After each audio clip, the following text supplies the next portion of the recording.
Well, let me introduce a guest joining me this morning. Mark Drayford is the leader of Welsh Labour and the First Minister of Wales. Paul Davies is the leader of the Welsh Conservatives.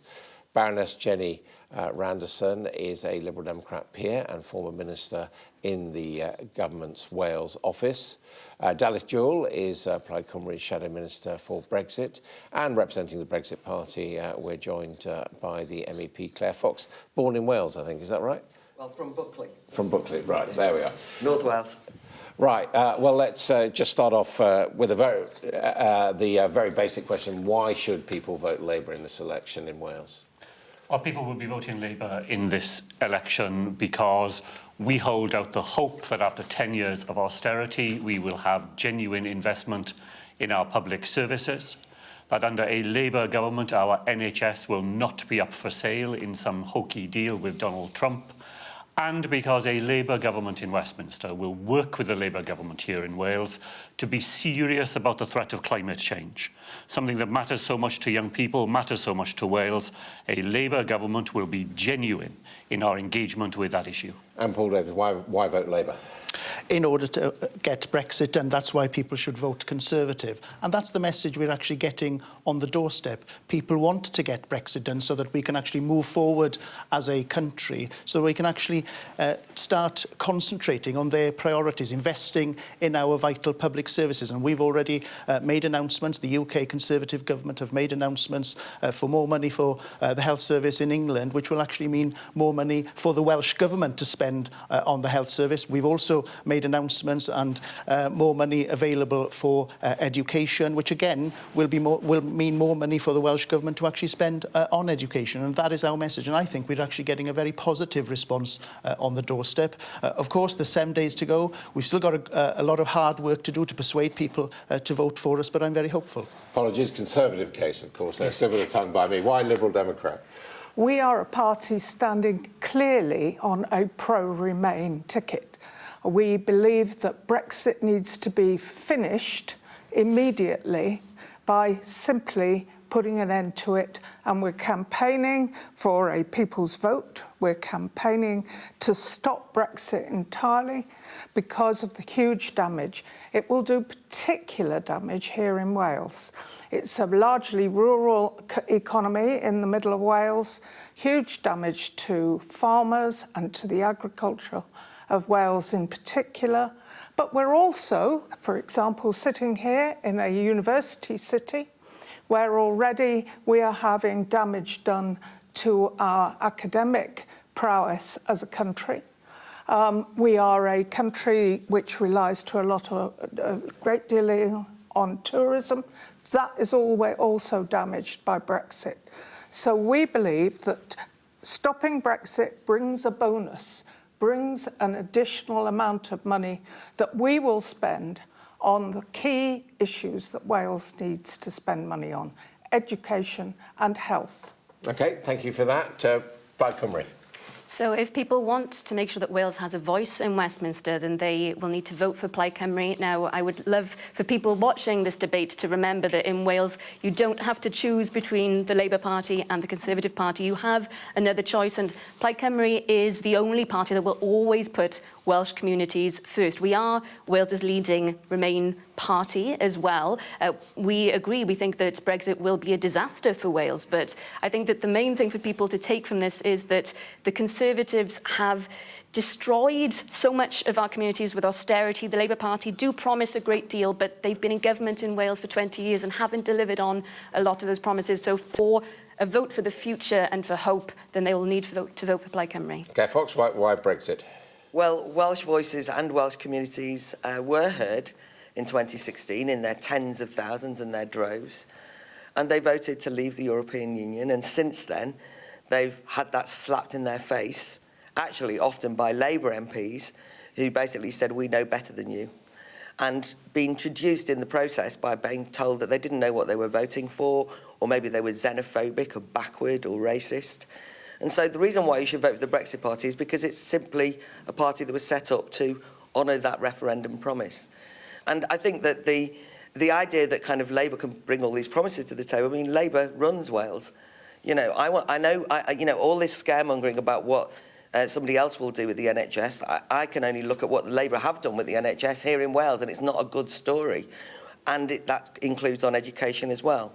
But the main thing for me is this is a chance for people to support an insurgent, anti-establishment party that very much expresses those wishes and doesn't want to get Brexit done so we can get on with something else, but that actually realised the exciting promise of Brexit, which was to take back control of our communities and have a different vision of the future.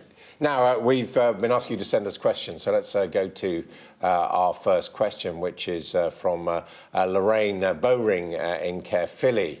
And I think we can have a look at that question now. She says, here in Wales, we had a referendum on devolution in 1997, which was won by the narrowest of margins, 50.3% to 49.7%. No, and the people who voted no were disappointed, but accepted the slim majority vote without complaint.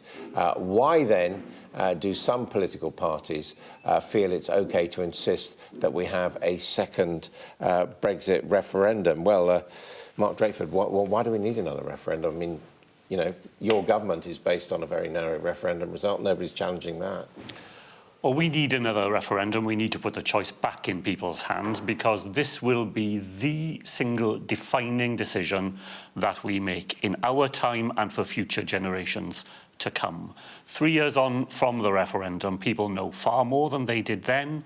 There's been far more information available to people. Some of the promises that were made during the referendum have been exposed for the nonsense that they were. A Labour government will put the decision back in the hands of the people.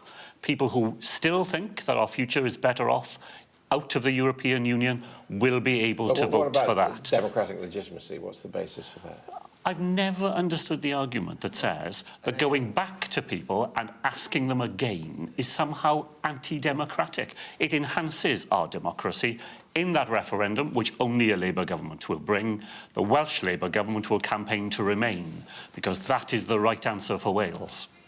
Well, of course, the Labour Party are all over the place when it comes to Brexit. We have a First Minister here who wants to remain in the European Union, but his leader can't even tell us whether he wants to remain in the European Union or not. People have made a decision. I voted to remain in 2016, but people have made the decision now to actually leave the European Union. And I'm a Democrat, and we've got to follow through on this. Why can't you have a referendum?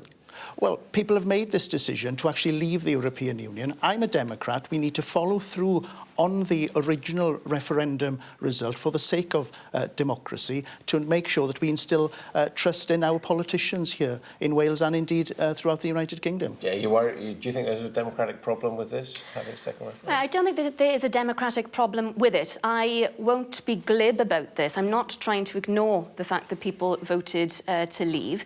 I can totally understand why the message of take back control resonated with so many people for so many different reasons. So I'm not claiming for a second, Claire, that people voted for xenophobic reasons overwhelmingly. I think that people in the communities that I represent felt left behind, and this message of take back control, of course people would want control. But, so now Claire however, Fox is being slapped in the face by the possibility of that being taken away from in them. politics, I think we have to be honest with people. Now, since the 2016 referendum, when very many people voted for lots of different reasons, we had people saying, of course we will stay in the single market, we'll stay in the customs union. Now we know more. I think that we should put it back to the people. And I will say as well to Claire, I think you used to be a member of the Revolutionary Communist Party, you know, a Trotskyist sect. I mean, I'm not sure if you also believed in the constant revolution, but you changed your mind on that. People are allowed to change their minds, aren't they? There was a 23-year gap, to be fair. I think that it ended a long time ago. I think that question is a brilliant one, though, because can you imagine what would have happened if the vote for devolution, which was one very, very small margin, everyone had sat in Westminster and said, oh, thank you very much for voting, by the way. We're just going to not implement that now. We're just not... No, just hold on. We're not going to implement... We're ignoring it. Imagine sitting in Westminster and saying, thank you very much, people of Wales. You got it wrong. We know better than you. But in fact, that would have been seen as a democratic slight. So the point about the second referendum point is that you knock on the doors Can you imagine doing this and saying this is the most important constitutional question you'll ever be asked, a once-in-a-lifetime vote? And they will slam the door in your face because they'll say, you said that to me 3.5 years ago, the most important question I'd ever asked once in a lifetime. I made my decision and you have decided I didn't know enough. You keep saying, I know more now. But you apparently don't know more now because actually you were Remain then and you Remain now. The Labour Party have basically, either they're in a situation where they're a Remain party and the referendum choices they're putting forward are Remain or Remain, by the way, or on the other hand, you're saying, well, actually, we'll let people decide. But the Labour Party can't decide, or the Labour Party leader can't decide. So you're in a situation of utter cowardice as far as the Labour Party goes. There's a lot of rewriting of history going on here, you know. We had a referendum in the 1970s, decided we would be in the EU, and people made whole political careers out of opposing that and calling for another referendum. There was even a referendum party. Now, I can also remember that in the first years of the Assembly, when you knocked on a door, you were as likely to get someone saying, I want to abolish it, as you were getting someone saying you need to do better on education. So, and indeed, the Conservative Party, for years, campaigned on the basis that they would not continue with the Assembly. So, of course, democracy involves going back to people time and again. When circumstances change, I change my mind. Well, Grayford, you were getting annoyed with some of the things Claire was saying there. Well, because I just think they were so nonsensical. Here in Wales, people don't slam the door in your face. I can tell you that. I've been knocking doors in well over half the constituencies in Wales. I talk to lots of people who don't agree with things. We do all the time. And actually, people in Wales don't slam the door in your face. They're interested in a conversation. They're prepared to recognise that they may have a different view to you, but I respect their view and they respect ours. That's the sort of democracy we have in Wales, and we don't need people who have no idea what the way we conduct ourselves here come to lecture us. But people want us to move. People want us to move on. People want us as a country to actually deliver Brexit and move on. That's the message I'm actually getting on the doorstep. And of course, try not to make out that I've come to lecture. I've just said I'm from Buckley. I was there the other day, right? Buckley is part of Wales. I know that sometimes in Cardiff people forget that North Wales is part of Wales. I was in Buckley at a massive rally of people from Allen and Deeside who feel utterly betrayed by the Labour Party on Brexit and on a range of other things. I think the red wall is collapsing. Now, I'm not suggesting that they're all going to vote for the Brexit Party. Of course not. And I'm also not suggesting, by the way, that people don't change their minds. I'm talking about losers accepting the result of a referendum as a democratic voice. Just hold on. You cannot. I would not object and don't object to Remainers or the Lib Dems, Plaid Cymru or anyone else forming another campaign to get us back into the European Union once we've left. The idea that you can undermine that vote before it's been implemented, when we were never told that would be what would happen when that referendum was called, is anti-democratic. Right. It's dangerous. Very clear. I think, for one thing, Claire, you say that we shouldn't do that because we weren't told at the time that there could be another referendum, but you disagree with me on all of the points that were also not told to people during that referendum. I think that, again, one of the things that I find most frustrating and distasteful, which I'm sure lots of people watching will also find, is this division that people see because, people who are either Remainers or they're Leavers. People are allowed to change their minds. They're allowed to have conversations and discuss these things. I think that this is poisoning politics, that we just are dividing ourselves and entrenching it in that way. But one thing I would pick Paul up on here is this cynical mantra of the Conservative Party to get Brexit done. That's a lie, isn't it, Paul? Because we know from what Boris Johnson and Michael Gove have said, they have no intention of extending the transition period. We will have no deal at the end of next year, and this is just going to be the end of the beginning. What is poisonous is ignoring the people of Wales and ignoring the people of the United Kingdom, because that's what you want to do. That is what you want to do. You just want to ignore the people, ignore them, and you just want to pretend that the referendum result didn't actually take place in 2016. That's what you want to do. The fact of the matter is, we are Democrats. We should respect the referendum result, and we should deliver Brexit, and that's what a Conservative government is going to do. want people to go hungry, like Yellowhammer has shown that they will. The people who are most vulnerable. No one knows what's going to happen when we leave the European Union. Yellowhammer You can't. document No one knows. No one's got a crystal ball and can say that. Their poll has told us no one knows what will happen.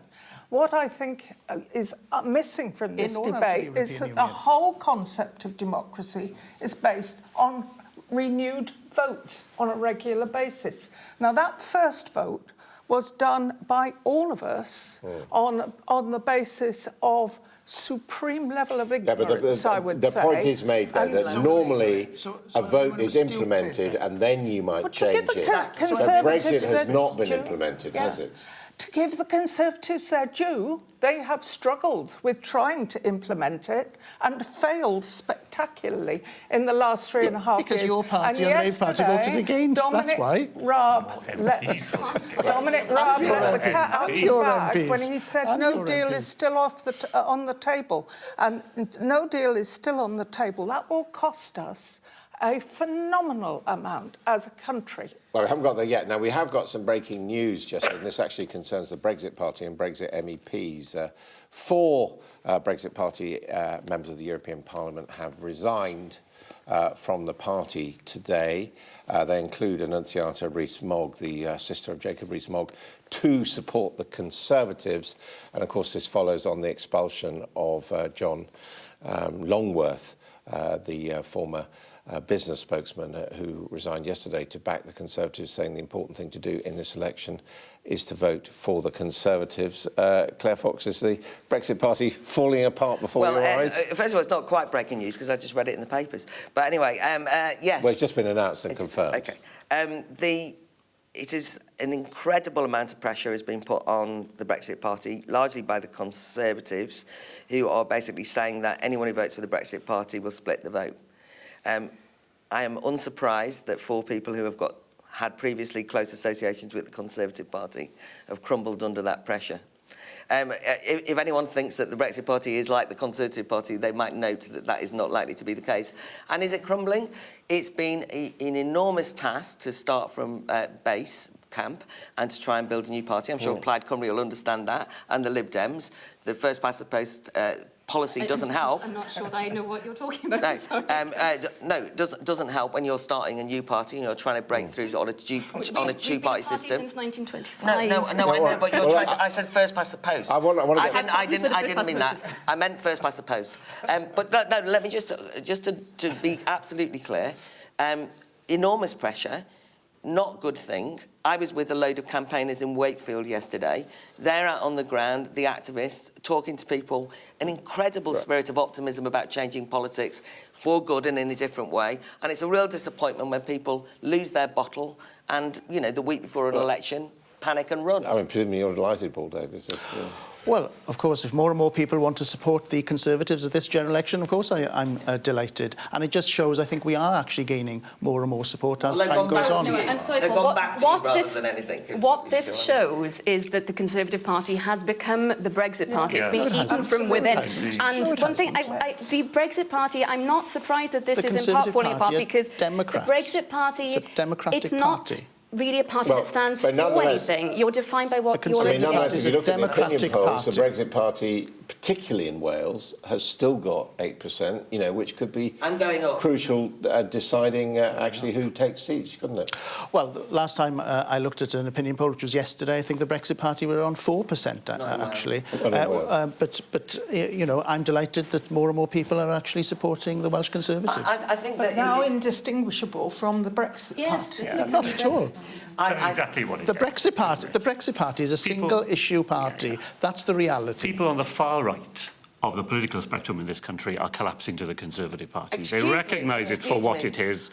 Those people whose names we just heard they don't belong in mainstream politics, these people, and yet they continue to be attracted to your party. I'm not on the far right, and to try and say that... I agree, I'm not personalising it, because I agree. I've never thought that you were, but your party has become that. In the way it has expelled people in this parliamentary party. We're going to have to pause this. You can't let him call me far right and get away with it. All right, well, you can have an answer in a moment. Right. All right, well, far left, far right, yeah. We'll come back to... Far right makes no difference. We'll come back. The main thing is you're impugning your own voters who voted for the Brexit Party at the European elections. Were they all far right as well? This is what the Labour Party has become, a way of demonising and absolutely traducing the reputations of people who are simply Democrats on the left and right. All right, the Brexit Party... You wouldn't know them if you met them. Look at his face. Look at his face. All right, we're going to have to leave it there. Viewers, look at him. We're going to take a pause here on All Out Politics. We're live in Cardiff. We're discussing the general election here in Wales, and we're going to touch on some more issues in just a moment.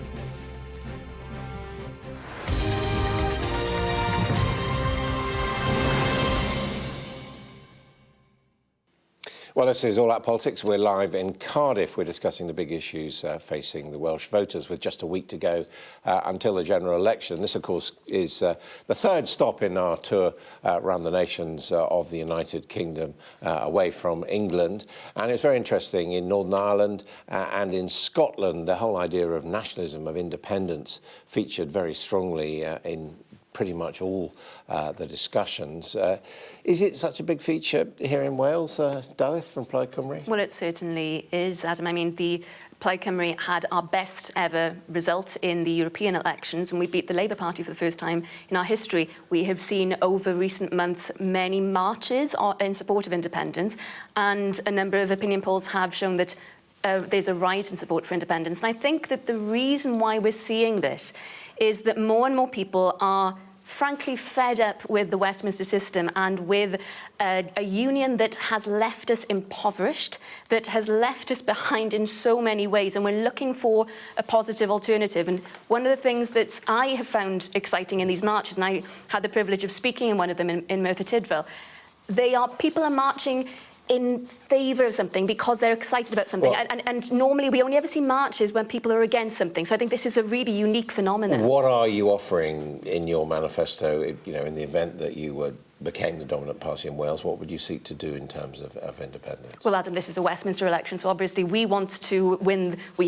think that we will win the next Senedd election in 2021, but obviously the manifesto that we have now puts forward a number of proposals that would improve the situation in Wales and would lay the groundwork for us to be an independent nation, including a green jobs revolution that would be a £20 billion investment over 10 years, making sure that our public services that are crying out for investment are actually given on the issue of the constitutional issue, what would you do? So we've set up an independence commission in November, and that's going to be taking evidence over the next year and reporting on a number of different issues. So on that, the manifesto that we've put forward now lays groundwork so that Wales can be an independent nation in the next, say, 10, 15 years. Paul Davies, I mean, how do you evaluate Welsh nationalism as an issue? There's no appetite for independence in Wales at all. Seen? And I know that Plaid Cymru keep peddling this view that 30% now are in favour of independence. That was their own survey, of course, that actually told us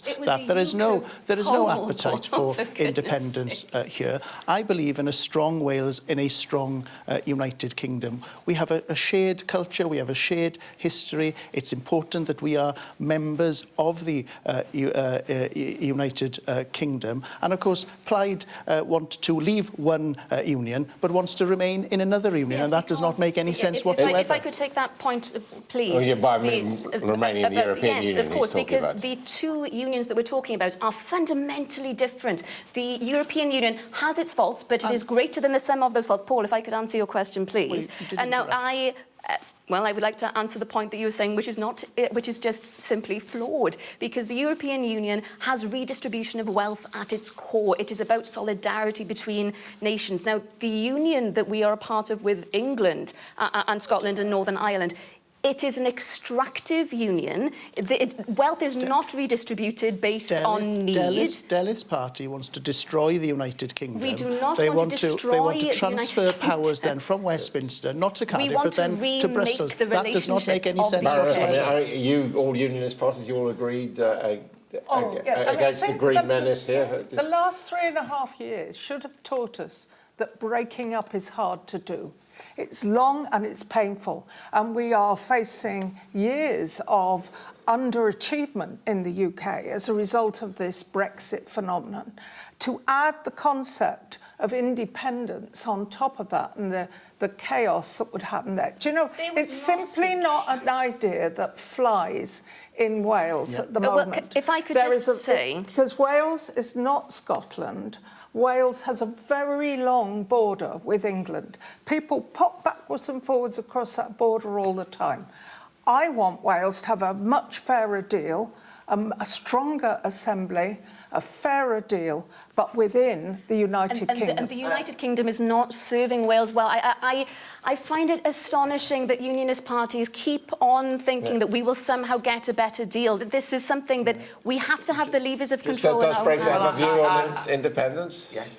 I think on the one hand, the aspiration for self-determination and national sovereignty, we can now agree, is not some far-right plot, but is actually a perfectly legitimate one. I happen to believe... There's no connection whatsoever. Just hold on.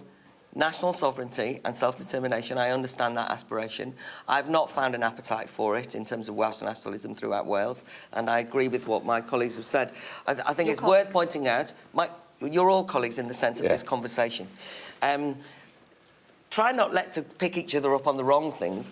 I was going to say on the European Union, in terms of its solidarity with small nations, I mean, try telling that to Catalonia as an aside. Which is why I said it is flawed. I just think it's greater than the sum of its flaws. But it's also the case that it does seem to me that there is a real disillusion with Westminster, which will mean that people look for alternative parties. We've got to be honest with that. The Westminster system laid itself open to having been an anti-democratic rump parliament for the last 3.5 years. And I think in that sense, Plaid will pick up a few votes, others will pick up a few votes. What I think we do need is a democratic revolution of sorts, and I think in that sense, the Brexit Party at least is trying to embody those hopes for people beyond going narrowly nationalist in Scotland. In a this has been a very, very difficult issue for Labour, and to a certain extent, the SNP has displaced Labour against the Conservatives. Is that happening here?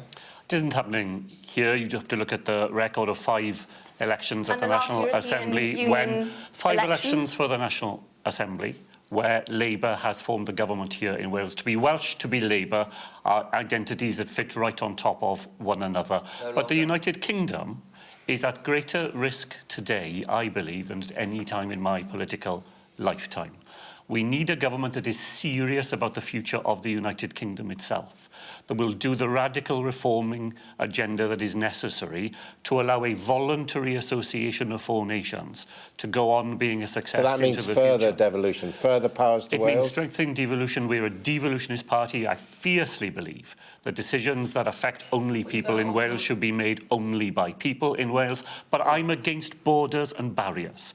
I believe that we want a successful Wales in a successful United Kingdom, in a successful European Union. However, and I'm sorry, Mark, and I know that you do believe this, and I'm not making this as a personal attack against you. I'm sure that you share my frustration with a lot of this, because I know that your government on so many occasions has gone to the Westminster government and has asked for more of a fair play or more of a say in how things are done, and we are rebuffed time and again. And I will say as well, if I can, that I think that there is a flaw in the Labour Party's ethos in Wales, in that you are prioritising saving the union over, as we saw in the Senate last night, there was a vote to try and protect our NHS from the threat of privatisation, and your Brexit minister said that the reason that you voted against the Plaid Cymru motion was because it would be inappropriate for Wales to have a veto. Mark Gravy, you've got to reply to that. So I want a different government in Westminster, because that will give us a different opportunity to strengthen the United Kingdom, strengthening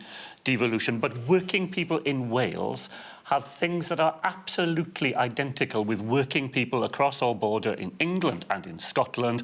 That's the sort of United Kingdom I want. I don't believe that putting a barrier down Offa's Dyke is the way to allow working people across the United Kingdom to flourish. And if we're independent, you can't have it both ways, Dareth. You can't on the one hand want to be independent and on the other hand to say, but of course we don't want anything to change. Will you offer the SNP? I'm just interested. Will you offer... Because it seems to me that you've given up on the union slightly because you're so desperate to potentially do a deal with the SNP.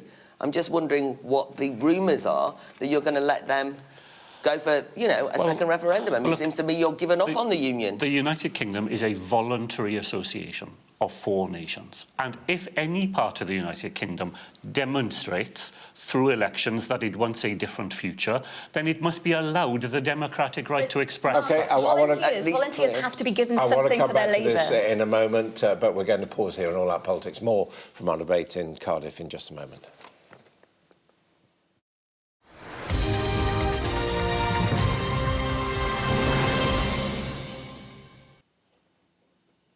Well, welcome back to All Out Politics. We're live from Cardiff as we discuss the big issues facing Wales, with just 1 week to go until polling day on the 12th of December. And a reminder of the panel here with me, Mark Drakeford. Drakeford is the leader of Welsh Labour and the First Minister of Wales. Paul Davies is the leader of the Welsh Conservatives. Baroness Jenny Randerson is a Liberal Democrat peer and former Minister in the government's Wales office. Dalys Jewell is Plaid Cymru Shadow Minister for Brexit, and representing the Brexit Party, we have the MEP Claire Fox. Welcome to you all again. Now, I just want to touch on the independence issues. Jenny, do you think Wales does need more powers? Wales definitely needs more powers, and time and again, people have supported the idea of new powers for Wales. The people of Wales. Such as what? I mean, tax-raising powers like in Scotland? Well, we now have some tax-raising powers. We need more because we need more right to make decisions for ourselves. Because my experience and the belief of my party, the Liberal Democrats, is that the closer to the people your decisions are made, the more efficient and the better they're likely to be. So I can't but you know that there are so many things with the UK that are wrong at the moment. I agree. Brexit was an expression of that, but the whole thing is creaking at the seams with our political system. We have a fundamentally distorting electoral system for Parliament, and of course it produces difficult results. But there is absolutely no sense in adding to the confusion and chaos we are as a country now in by adding independence for Wales. What do you think as a Welsh Conservative, does Wales need more power to? Well, I'm a committed devolutionist. I've made that absolutely clear during my political career. But of course, what the nationalists won't tell you is how an independent Wales will look like. How would they actually fund an independent I was just thinking, Wales? stop between an independent Wales and but this is important for your viewers, actually, to understand what an independent Wales would look like. How would they fund an independent Wales? What sort of currency would we use? How would they defend the country? Those are the sort of questions the nationalists need to answer, and that's why I believe in a strong Wales and a strong United Kingdom. But just to be clear, you wouldn't at this stage give any more powers to the Welsh Assembly? We've had more and more responsibility over the last few years. I supported the referendum back in 2011 for more powers for this place. It's not the institution that is actually at fault. It's the Welsh Labour government who actually run the Assembly who is at fault. Final thought on this Final thought, I promise. But the unionist parties on this, they all seem to agree that Wales needs to have more powers and that the union is not working as it currently stands, and yet they don't seem to see why independence is the answer to that. And to answer Paul's point about how would an independent Wales finance itself because of the impoverished state we're in? Because 13.7 billion deficit. Paul, you've just made my argument for why we should have. Paul, if you could let me speak, please. You've just made the argument about why we need to have the levers of control here. How would you fund it? Why on earth should we stay in a union that has left us that impoverished? We have an independence commission. We have, unlike the Brexiteers, I want to be informed by experts, which is why we have an independence commission looking at exactly. Okay, I'm going to move on from directly the independence question. I'm going to take a viewer's question that you tweeted me with. It's an anonymous viewer called Duffer Alert. And Duffer Alert asks, what can be done to the political process to improve trust in politics? And he goes on to say, PS, get Brexit done is not an acceptable answer. So you've taken your answer away. What can you do to improve trust in politics? Well, look, it's about delivering on the commitments that are actually made in manifestos. That's how we instill confidence. How about the title I of think. your Well, call? How about electrification? You interrupt again, Delith. You know, you were complaining that I was interrupting earlier. Please give me a chance to answer the question. We need, as politicians, to deliver on our promises. That's how we actually instill trust for people to actually vote and participate in the democratic process in the first place. A series of things that we can do. We're going to extend votes to 16-year-olds here in Wales for local authority and assembly elections, so that we have a chance to educate young people while they're still in school about the responsibilities that come with living in a democracy. We need to extend the way in which we engage people directly in the decisions that we make. We're talking with Extinction Rebellion here in Wales about a citizens' convention that would look at how we can address the climate emergency that we face. There are ways in which we can improve the way that people are able to access our democracy. Why do we vote on a Thursday in Wales? Because it was half-day closing in 1884. We should be voting at weekends. We should be voting in supermarkets. We should allow people to be able to vote online. There are so many ways in which the practical business of engaging people with their democracy can be improved in Wales, and we've got a radical plan to be able to do just that. Dare Fox. I don't expect that the voters will trust the politicians when the politicians don't trust the voters. So my main thing is to turn it on its head. We just heard a lot of people talking about Wales and the Welsh people need more power. But actually, Welsh people, when they try and exert their voice or their power, are actually ignored. And so that seems to me to be a problem. And it is true that the manifesto promises were broken. I think there's serious problems with our voting system. I think that postal votes have become, rather than a very important aspect of democracy to allow people in firm or away to vote, have become an abused situation. I think that the House of Lords, in the way that it has acted as an anti-democratic brake, should be abolished and got rid of. I think we need a huge campaign to say that anyone who leaves a political party, and that includes anyone who leaves the Brexit party, by the way, should re-stand for election. I think that you should be able to recall your politicians more. I think that one thing we've learned from the last 3.5 years is that rather than the historic gains of democracy for hundreds of years where we fought for the franchise be solidified in society, is very thin. Far too many politicians just actually have behaved and openly argued anti-democratic things. So I would go for major democratic reforms. I don't think any voter should trust any politician unless they've earned that trust. And that is something by saying that they are the servants of the people, not that they know better than them, but that they'll actually listen to them properly. OK. There's some good ideas coming out for a much-needed reform of the whole political system. But yeah, I mean, you all seem to think the problem is the system rather than the individuals, yes, but perhaps. My point is that the system encourages people to behave in a manner which lacks any sense of responsibility. And I would refer to the manifestos of the Labour Party and the Conservative Party at a UK level. They are works of total fiction. And people lose their faith in this. People lose faith in this. They do. No.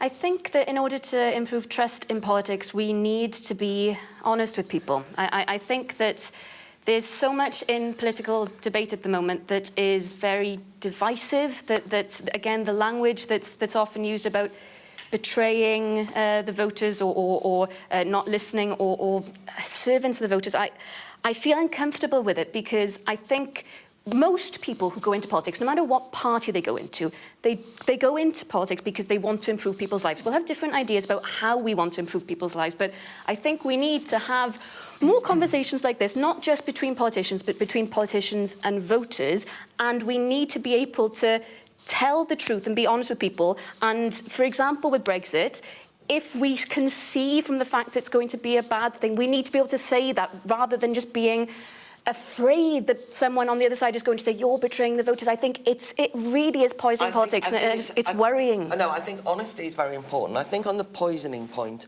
which you keep referring to, I think, no, No, and we all have noticed the toxic nature of things. I think that has become very unpleasant. I actually don't think the divide is between Remainers and Brexiteers, by the way, because many people I know voted Remain, many in Wales and many in my own family in Wales, have now become supporters of leaving the European Union for democratic reasons. I mean, it's not because that they are anti-EU. They have simply accepted a democratic vote. And I think that, but what I think is important is, just when I say the servants, historically, the authority of politicians comes from the voters. And I do think that we've got to a stage where we've got a professional political class that has forgotten that. To be honest with you, the people in Cardiff Bay feel more at home.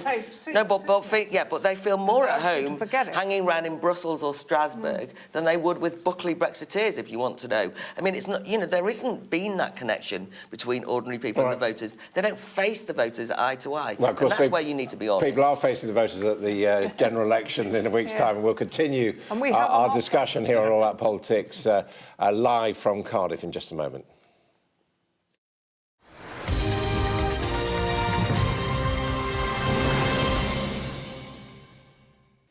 This is All Out Politics. We're live in Cardiff, where we're discussing the general election campaign in Wales with representatives of the main parties. And let's go now to another question.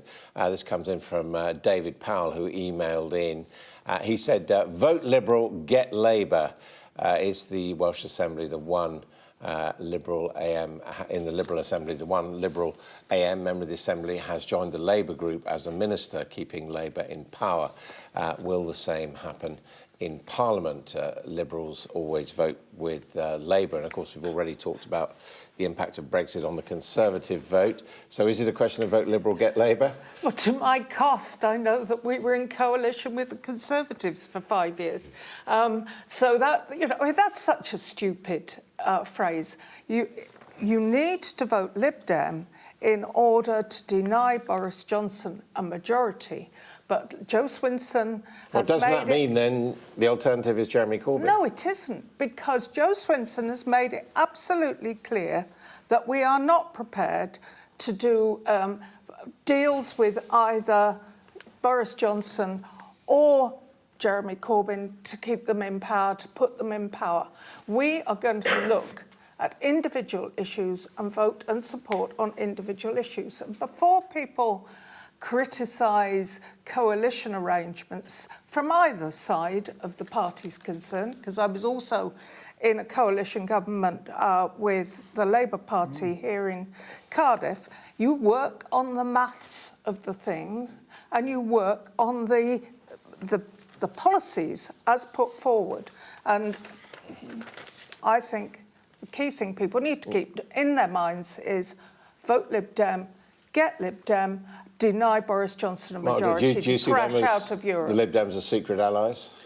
Well, what I think government in Wales has taught us is that it is possible to work across parties where you have a programme that you can agree on. So it's true the government that I lead has a Liberal Democrat education minister, a very successful minister. It has a minister who was previously a member of Plaid Cymru.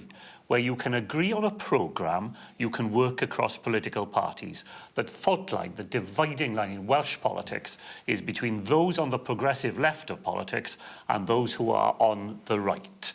Now, you can't bridge that divide, I don't believe, but where we've been able to work with the Liberal Democrats in the first election that we had in Wales, with Plaid Cymru in a coalition at the third Assembly, and again with parties from people from different parties in government here in Wales, we have demonstrated that you can do that successfully. What about vote Plaid, get Labour? Is that how it works? Oh gosh, certainly not. I mean, what I would say, we were talking earlier about trust in politics, and I think that it is important for political parties to be able to work together, especially on some issues where they have a lot in common. Obviously, parties will still disagree fundamentally on some issues, and I think it can show a lot of maturity when you're able to overcome some of those things in order to work together. I do think that this does show a flaw in our voting system with first past the post, that people in some ways need to vote, think that they have to vote tactically. That's why we need reform. We should move to a far more proportional system. But in this election, if people want to have a voice for Wales and Westminster, they need to vote for Plaid Cymru. I mean, Paul Davies, in electoral terms, having the diversity of views on the progressive left, is that actually doing the work for you, lets you come through the middle? Well, perhaps. But our message is absolutely clear at this election. Voting for any other party other than the Conservative Party will actually mean a Jeremy Corbyn government of some sorts, because, of course, the SNP has made it absolutely clear already that it is willing to prop up a Jeremy Corbyn government if Jeremy Corbyn leads the largest party, of course. But that's the situation across the United Kingdom, and that's why our message is absolutely clear that they need to vote Conservative if they want to get Brexit done and invest in our public services. In some seats, they could vote for the But Brexit they won't Party get Brexit done, Paul. Anyway, Yes, we will get Brexit. On the PACS Brexit done. question, I think it was a real shame that the Tories were so sectarian that they wouldn't do a Leave alliance. I think in Wales, we're in a situation where people who have traditionally voted seats that have been Labour for tens of scores of years will now fall. And the votes are crumbling away. I think they're largely going to the Brexit Party. I think that the Tories are splitting the votes here in Wales. People are very reluctant to vote for the Tory Party, although I do agree that many Labour leavers throughout the country will consider voting the Tories, because what I was going to say was party politics and that tribal party does no longer exist. I mean, there's a real estrangement. So you have a Labour Party that is largely appealing in the main to a kind of more middle-class metropolitan outlook. You have a situation in Wales where Labour runs things here. Look at the education results yesterday. I mean, progressive alliances, I'm all for on something like social care or education. But if when you have a progressive alliance that then actually shows you're not educating the young people of the country, then actually you have to be queried. And it was a Liberal Democrat still at the bottom of the UK table. Reading, science, comparison with the rest of the Union, disgraceful. We're going to have to leave you there, but I'm going to try a yes-no question. Is electoral reform needed across the UK? I'm in favour of electoral reform. No. Absolutely, of course. Absolutely, yes. It's not sufficient. It's a good start to having a democratic revolution. All right, 4-1 there. We've got a yes-no question. I thought there was one, so thank you. Thank you all very much indeed. It's been a real pleasure to be here in Wales and try and look at some of the issues from a Welsh perspective in this election. A week today, thanks indeed to all my guests here at the St David's Hospital Hotel on Cardiff Bay. And please join us again back in London.